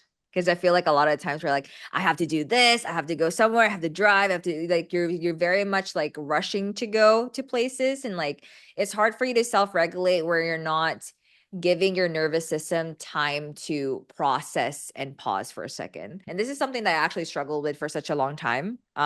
Even just like brushing my teeth, I was always just like rushing to brush my teeth and finish it. But it's like, okay, how can I be present right now and slowing down and being aware of the small things? Because like presence is what's going to help you stay grounded more. And it also helps when you prepare the night before. I think that's the biggest thing is like you cannot expect yourself to wake up every day feeling your best and feeling like, okay, I'm excited to meditate, I'm excited to journal, I'm excited to have like a time of self-reflection. I think like taking the time to have like a bedtime routine will set yourself up for success too. It's like going to bed at the same time every day and like disconnecting from your phone, having enough sleep. Because I want to say a good example. This is a really good example for me, like this morning, because like I didn't take my time to set myself up for success yesterday night. I was like up all night late. I woke up super early this morning because my dog was like scratching her cage, needing to go to the bathroom. And I was like so pissed off. And I was like, oh my God. I was like, I literally did not have the time to wake up properly like I'm used to. But then I was just like, let me pause for a second because I'm not mad at the dog or I'm not mad that like I needed to wake up early. I'm just mad because I didn't give myself time to actually prepare the night before. So it's like I just needed to pause to not like project a lot of my anger towards like the people around me or start rushing because usually I would just rush out the door, do what I need to do, woke up late, do all like it's like a cycle. So you have to pause for a second and to have that self accountability too and say like okay, this was my fault. And because it's my fault, I need to self audit. And then when you self audit and like realize, okay, what can I do better today to make sure that this doesn't happen again the next day, like that would really help. So now I'm gonna make sure that tonight I'm gonna prepare for bed on time. Make sure I wake up better tomorrow because I know how I am. So yeah, pausing for yourself, take accountability for whatever it is that you didn't do, and then self audit and implement right away. Like what, how can you be better? So that would really help. Megan, being your own boss, what rushes you out the house each morning? Do you like, yeah, because Oh, I just need to be at the gym at a specific time because here in Texas everything is like a long drive. So I want to say going to the gym for me is like a 20-minute drive without traffic. With traffic it's like 30 minutes and it takes forever, and then like I like to make sure that, you know, my mornings are set right. And I like get movement like that. That's how I always start my day. And I reflect on that sometimes too, like why am I rushing? Because like I don't have anywhere to go to, but I think I'm just so used to like with me doing one-on-one coaching before at a specific time, like 11 o'clock, we're starting meetings, everything's gonna be busy. So I'm like rushing my way into finishing the things that I need to do that are my non-negotiables so I can like do like work the rest of the day. So I want to say right now I'm in this phase where I'm still like practicing. Okay, well, I really don't need to go anywhere at a specific time. I'm just like, okay, slowing down. And like this morning, I was like, okay, wait, I'm supposed to wake up at a certain time, but I don't need to be anywhere until like 2 o'clock in the afternoon. So let me slow down. Let me pause. Let me do my morning routine. I read a book. I was able to self-regulate. And then my day just like ended up being better than how I anticipated this morning. from the outside, when you follow fitness influencers, it seems like they just spend the whole day at the gym. Uh, is that the case? How many days are you going to the gym? Is it 7 days a week? How long are you there? Uh-huh. Yeah. Yeah, yeah. So this is crazy because that's what I thought before too, is like, okay, for me to be a part of the fitness influencer space, I need to be in gym like 5 times a week, 2 hours. But this is where like the series that I created, which is like how can you inject fitness into your lifestyle versus it taking over your life. So now I switched to like just training like 3 times a week and just making sure I'm having some movement and also having more flexibility with my food and still eating healthy. So I'm not glued to being in the gym majority of the time. And I think it also helps that I'm more flowy with what I want to do. Because I'm more like I want to say my creative me being in a creative state is more flowy as well. That's awesome. With the 3 times you go to the gym, do you bring a tripod and already have things that you want to film? And do you like try to film, say, five, six pieces of content in those time, or do you just follow your own workout and filming is separate? So it really depends. For me, I just document my workouts. I don't necessarily like talk on camera. When I do create content, like the talking content, I plan that ahead of time within my week. So I pick a day, okay, on this day I have more time to create content. So what I would do is like I would work out first and then I would film my content. It's Mm. either on the same day or a separate day. But when I do train, when I go to the gym 3 times, I just document myself. And I would typically just film like one set of each exercise. I don't need to film the whole entire thing because I like to disconnect from my phone and I really like focus on training. And those videos are helpful because they turn into B-roll that I could use when I'm doing like my talking videos. Um, yeah, so it depends on what I need, but for now, where I'm at, I'm just documenting what I'm doing, not necessarily talking on camera. Every time I train in the gym. Does it get to a point where eventually you'll just have so much B-roll where you don't need any more Mm-hmm. B-roll? Yeah, I collected, I realized this once I started creating the series, when I started like going through my files, I'm like, oh my God, I have so many videos of myself. I want to say for me, I still do enjoy like documenting my journey. Even though, I have a collected, folder of B-rolls for me in the past because it shows like your growth over time as a creator. And that's something that you can look back into. So it's like, when I was starting out, and when it comes to content creation, the quality was different. My body looked different, my mindset was different. And if you have that and then you have something to compare to now, it's going to be easier for you to also be, okay, I'm super grateful, I've actually grown over the years. Or you have a lot to reflect on, basically something to look back from. So I think for me, there's never enough B-roll. It's just like a documentation of your life that you can look back years from now when you're older, like, oh my God, when I was in shape or when I could lift this much. So yeah, I still do film here and there. And I also post on my stories too, just to take them through my day. got it. Yeah. Last thing I wanted to ask is about diet. Mm-hmm. Recently I've been like getting into like running and I'm training for a marathon. I've been doing a lot of calisthenics, so I'm just like hungry all the time, and I just find Yeah. myself just like eating bread with butter. And in my mind, for some reason, I thought it was healthy. I thought like butter is like healthy fats, and I Yeah. learning it's like now I sort of understand what people mean by like empty calories. Like I was eating a lot of Yes. hot chips. Like I thought potatoes in an air fryer is like healthy. Uh-huh. Potatoes is like carbs and it's like a vegetable, Yeah. but apparently it's not that good. Yeah, well, what's your advice for, I guess, me as I'm sort of starting to burn a ton of calories? I thought I could just Yeah. eat anything because I'm burning a lot, but I guess that's not the case. So I want to say this is advice for you. Of course, like everyone's body is different.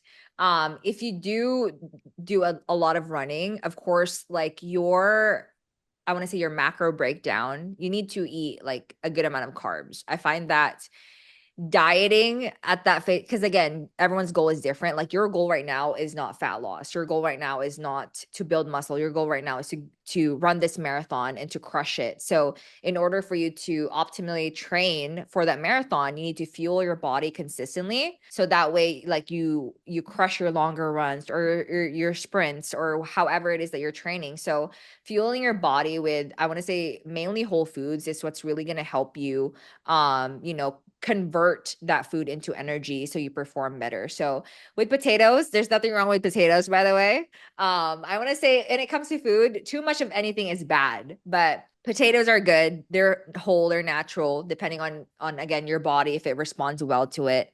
If you're someone who has a hard time like gaining weight, typically for people that because I talk to a lot of people that struggle to gain weight, it's like you need to be eating like more calories than someone who can gain weight really fast, right? So your calorie and macro breakdowns are what matter. So especially for you, you're training, you need to be in a high carb diet because you're running a lot that actually burns a lot of your energy. You need to also make sure that you're eating a good amount of protein. Depending on how much protein you need to eat in a day, I would always do a mix of lean cuts of protein and like a fatty protein source, so you can mix and match both. And when it comes to fats, like healthy fats is good. Like when you get it from salmon, when you get it from, nut butters, when you get it from avocados and like whole foods, like that would also help you. Fats will help you stay full longer too. And then it helps with like, with your hormones and balancing that. So yeah, I want to say Having bread also is good. There's nothing wrong with bread. I love bread myself. And when it comes to bread, always want to lean towards something that's less processed. So I find that having like sourdough bread is healthier for you. Or if you find like any bread in a store, you always want to look at the nutrition label and see the ingredients. Like, how was this processed? How was this made? If there's a lot of ingredients on there, like, I don't really know if this is safe for me. I don't really know if my gut can process this well.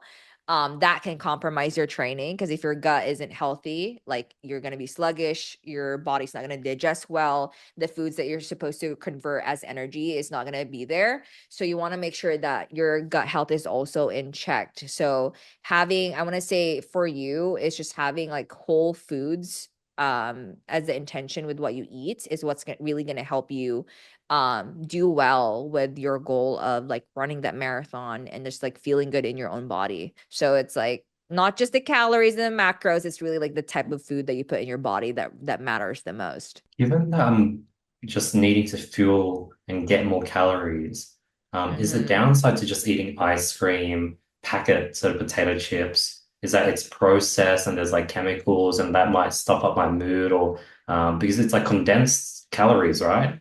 Yeah, yeah. So there's nothing wrong with having them. I always go for like an 80-20 rule with like 80% of what you're eating is like the whole foods, and that 20% could be like the fun stuff. So if you want the ice cream, like you can have like a treat of that here and there. Because a lot of people think I need to 100% be eating like healthy foods, but you find that that's actually just a form of restriction. And this is where like, okay, if you restrict yourself, binge eating start to come in, like that would like trigger that. Or you would also again, this is like part of self-sabotaging when it comes to dieting. So I always find that people get the most results when it comes to their fitness and health when they just find that balance to where majority of what they're eating is serving their body, and like 20% of it is what's going to help you actually just like for your sanity, just to have that joy of like having good food. And yeah, like there's nothing wrong with that as long as it fits like your goals. I think that's important. If you're tracking calories and your macros, if you have one serving of the chips, put it in a bowl instead of bringing the whole bag, like that would help you a lot. Or like instead of bringing the whole tub of ice cream with you and just watching your show mindlessly eating, put it like weigh it or put it in a cup. Like having one serving of something is not going to hurt you as long as you're mindful with it. I love that, Megan. Yeah. Last two questions we always wrap these podcasts with. One, any recent discoveries that you have implemented to your day-to-day life? Recent discoveries. I want to say is like I'm going through this phase with the baddie bounce back of like understanding and giving myself grace when it comes to progress. I know I like talk about this, like how the scale isn't always going to be linear. Like you're not going to lose weight as fast as possible. And giving myself grace in that process is really important, and just being present. Because a lot of the times we're so used to just like, and this is something that I struggle with, is like, okay, if it's not working, let me go to the same thing that was working for me before, but it was unhealthy, which is overdoing on the steps, overdoing on the cardio, eating less, skipping my meals. And for me, like I have enough of an awareness to know like that's not what's best for me. So I take a step back and figure out, okay, getting back on my routine and just giving myself grace, it's what's going to help me actually stay consistent in this whole baddie bounce back challenge that I'm doing for myself. So, and finding that balance, you literally do not have to hate your life trying to feel good in your body and trying to get in a better state when it comes to your health. And the balance is, yes, you can still go out with your friends. If you want to go get sushi, just plan it ahead of time. You want to get pizza, plan it ahead of time. You know, if you want to go to Pilates, if you want to go to yoga, if you want to go on a run, you don't have to be caged up in a gym to get results. Like that's what I'm experimenting on, is like how can I transform my body in a way that I enjoy and love and continuously give myself grace in that process. and letting go of past experiences of being so rigid about fitness and being so, again, living off of Tupperware containers and being in the gym for 3 hours for 5 times a week. So that's what I'm learning right now, is to give myself grace in the process as I'm learning, as I'm continuously like loving my body and loving myself every single day. I love that. When you say plan pizza and sushi ahead of time, what do you mean by planning to eat yeah, pizza? Yeah. Because you know how a lot of people, when you have those type of foods, you're like, oh fuck, the next day I have to like eat less, I have to do more, I have to Mm, exercise more and burn it off. mm. But if you just plan it ahead of time, and this is how I'd plan it, it's just like making sure that it fits your calorie and your macro goals. So it's like, if your goal is fat loss, if your goal is building muscle, and you have a specific amount of food that you need to eat, it's basically like budgeting and like thinking about it like your money, right? So for you to budget like the sushi or the pizza into your daily calorie and macro goals, you need to adjust the food that you're eating throughout the entire day. So a good example would be, if I plan on having sushi for dinner for my fun meal, I would make sure that in the morning I'm front loading on my protein, because a lot of the times when you're having your fun meals, they're not high in protein, they're mostly high in carbs and in fats. So in the morning, I have something that's high in protein, low on carbs and fats. And then throughout the day, I'm just having like low calorie snacks that's also high in protein to keep myself full. And I'm saving as much of my calories, my carbs, and my fats for that fun meal, so that once I have it, you can have it guilt free. And it doesn't like put you off track the next day. Of course, the scale is going to fluctuate because your body is still processing, the amount of carbs. Usually it's heavy in carbs. Your body is going to take time to process those carbs. So you're going to hold on to like water weight. As long as you get back on your routine the next day, you're going to be fine. And you're basically going to continuously still see results. So that's like how you budget in your food, like the fun stuff in your routine, as you're trying to get to your goal. And Megan, till this day, are you still tracking your macros daily? And is sort of like the goal you sort of want to get, I don't know, maybe bigger abs, have it more defined, and it's sort of like an aesthetic goal, and that's why tracking macros is worth it for you? Yeah, like when it comes to physique goals, in order for you to like get there in like a certain amount of time as your goal, you need to track. You need to be aware of like what you're putting in your body. Of course, there's phases in your fitness journey or your healthier journey where you don't need to track anything, but this is for people that have physical goals. Like if you want to look a certain way, you need to be aware of what you're putting in your body, because that's how you're going to get better results. So tracking what you're eating also helps with knowing what variables you're playing around with. So let's say I'm bloated the next day. And if you track everything that you eat, you can literally pinpoint, okay, this is what I had that's new, and this is what I'm not going to have today. So you understand what works well for your body. You can adjust like the amount of serving sizes. If, let's say, like progress is stalling, that's a good example. You are more control of the outcome if you have this tracking in place. And it also helps you if you're someone who is you're not used to tracking, you're just like, okay, I just eat whenever I feel like it. It helps you understand like, oh my God, I've been under eating on my protein. I've been overeating on my carbs, and like giving you that awareness and training your body to crave more of a balanced way of eating is what's going to help you in the long term, where if you don't plan on tracking, you know how to put together a balanced meal just by eyeballing it. Because let's say you're weighing a chicken breast, 100 grams. Let's say you're supposed to have 100 grams of chicken breast for, I don't know, your lunchtime, and you're doing it every single day, that like at some point you can just weigh that and eyeball it, knowing it's 100 grams and as an estimate, without having a food scale or without tracking it. So I want to say it's a privilege to get to a point of I can just put together a balanced meal knowing it's going to serve my body. But in order for you to get there, you need to instill the habits of tracking and knowing what you're putting in your body, and like knowing the portion sizes, weighing your foods, and understanding what feels good for your body. Got it. Quick question. If I don't have a time frame, let's say I want to have a six pack in 10 years' time, could I Yeah. simply just go through life just having a healthy lifestyle, avoiding processed foods, eating whole Hmm. foods, eating healthy, um, consistently exercising, Will Mm-hmm. that naturally happen in 10 years' time, or without intention, that's not going to happen?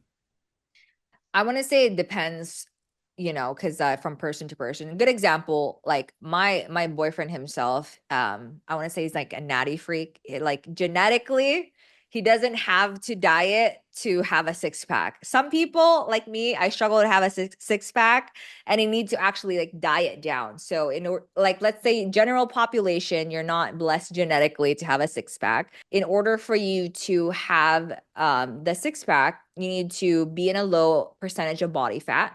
And you also need to train your abs. So, you know how people are saying, like, oh, abs are made in the kitchen. Abs are made in the kitchen and also in the gym. So, it's just like every other muscle. Like in order for you to reveal that muscle, you need to be in a low amount of body fat. You need to train it in the gym in order for you to grow it.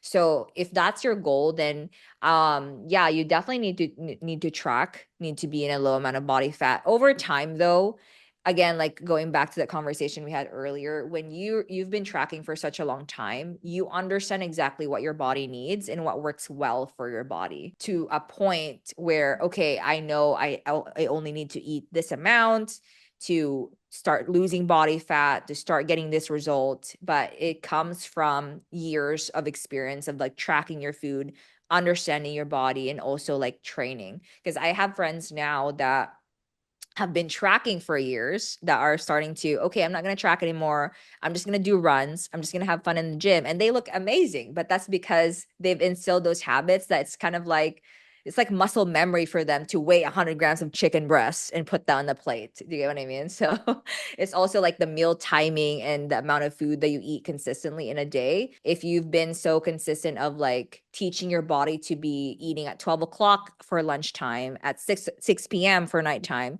your body's going to start to feel hungry on those times. And when you're consistent in that, in the long term, when you're not tracking, you're just going to naturally eat at those specific times. So setting yourself up to get to that point comes from being consistent and creating the habits now, and doing that long term. And is it possible to like maintain a six pack and be very happy and chill? Because you hear like the Marvel superheroes like Thor, and like the mood is all over the place when they're ripped and they're trying to get the body fat percentage really low, and you're always in Uh-huh. caloric deficit. Can you be Mhm. happy and have a six pack? I think it really depends, right?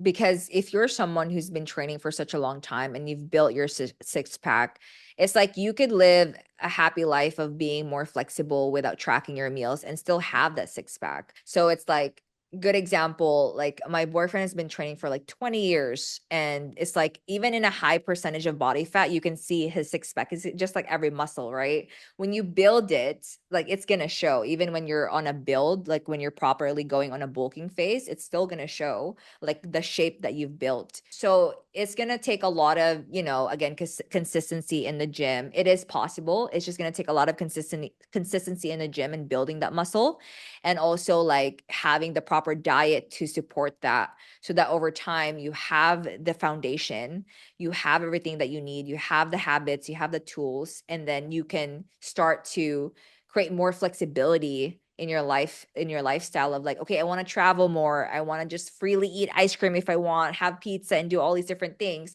You can do that, and I know a lot of people that have achieved that, but it takes a lot of years of just like putting in the work and building that foundation first. Got it. So that means like you can keep working your abs, and it'll get to a point where you can probably not be in caloric deficit. You can just eat how much energy you burn throughout the day, and you can just maintain Mhm. that for the rest of your life. Yeah, because the more muscle you have, the more calories your body is gonna burn, just to maintain it. Other than that, because your BMR, basically like the amount of muscle you have, that's like the highest percentage of the amount of calories that you burn in a day.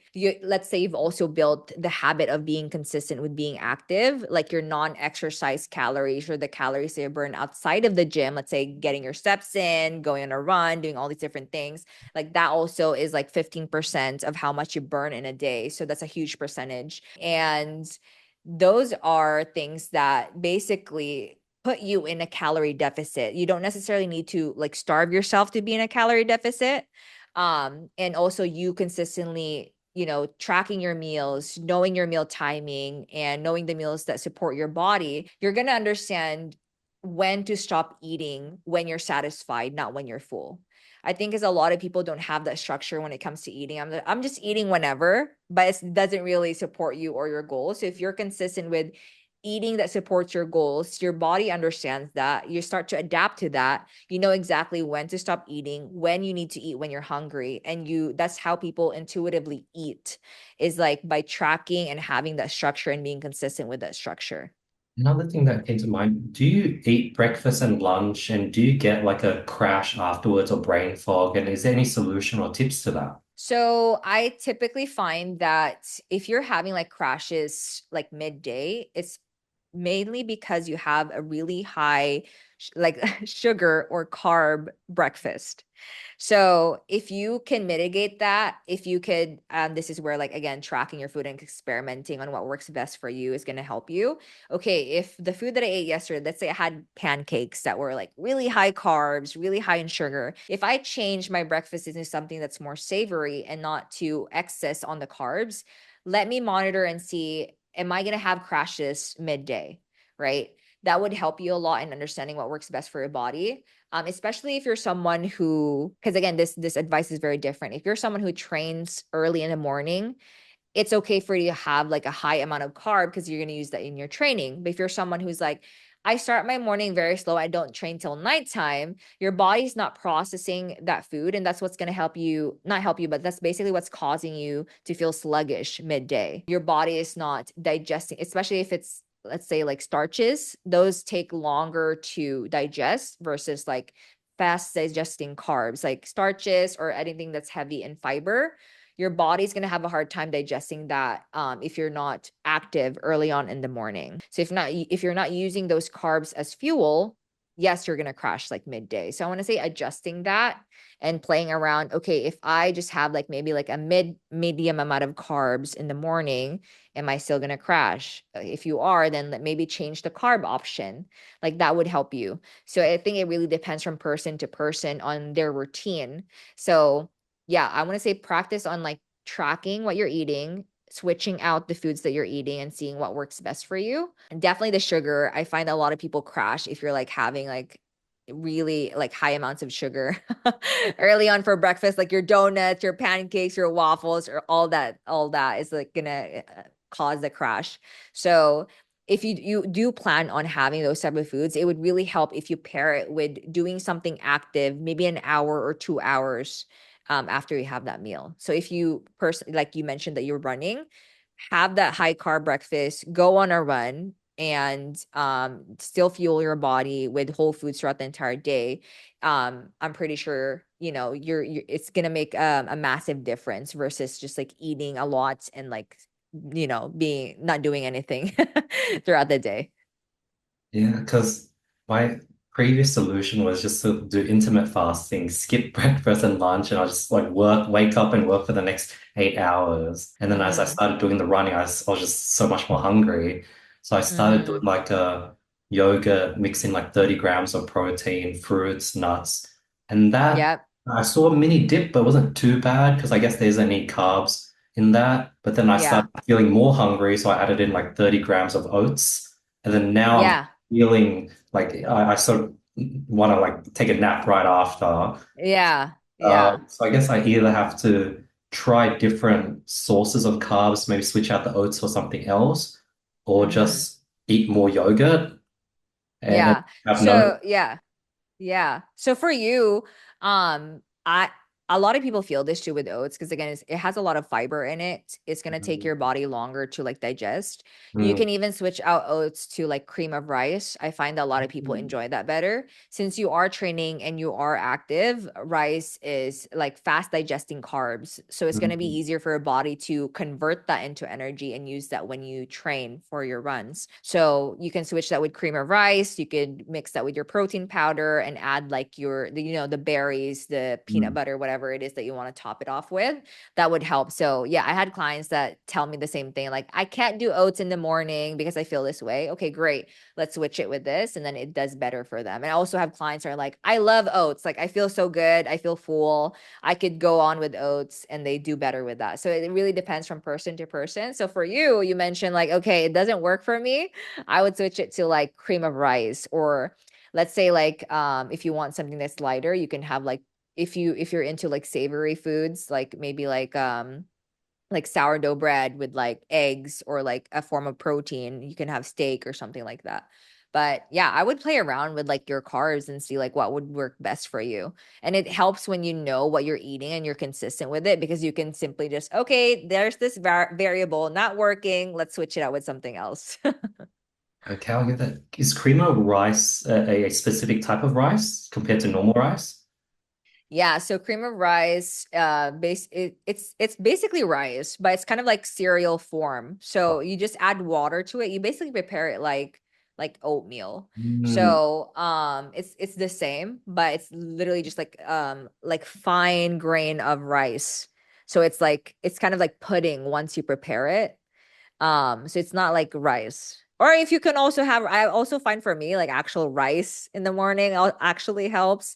If I want something savory, rice in a form of protein, something that's fast, easy. But yeah, cream of rice is it's basically like pudding once it's put together. love it. I'm definitely going to give that a try. Last question. Any Yeah. personal goals or focus for the next 6 months? My personal goal would definitely be to grow on YouTube. Like, that's like the biggest thing that I want to focus on right now. And to launch the app that we're gonna do for the fitness. So that one is, yeah, that's definitely the two things I want to focus on for the next like 6 months. Thank you so much, Megan, for your time today. If Yeah. the people that are listening, if they want to get more of you, where are the Yeah. best places for them to get more of Megan? So, and everywhere it's Meg Nunez. It's Meag Nunez. That's on Instagram, TikTok, and YouTube. I'm growing on YouTube. And that's where you guys can find me. Yeah.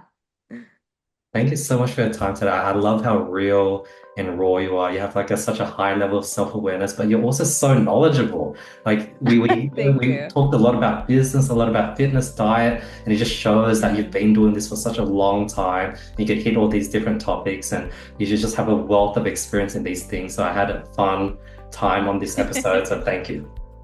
Thank you so much, Andy. Appreciate you for having me on your podcast too. And yeah, I'm grateful to connect with you and to share value to you and your audience too. Thank you so much, guys. If you made it this far, hopefully you guys got a ton of value. Please let me know how it went. I'd love to get your feedback, and I'll see you guys next week on another episode. Peace. Bye.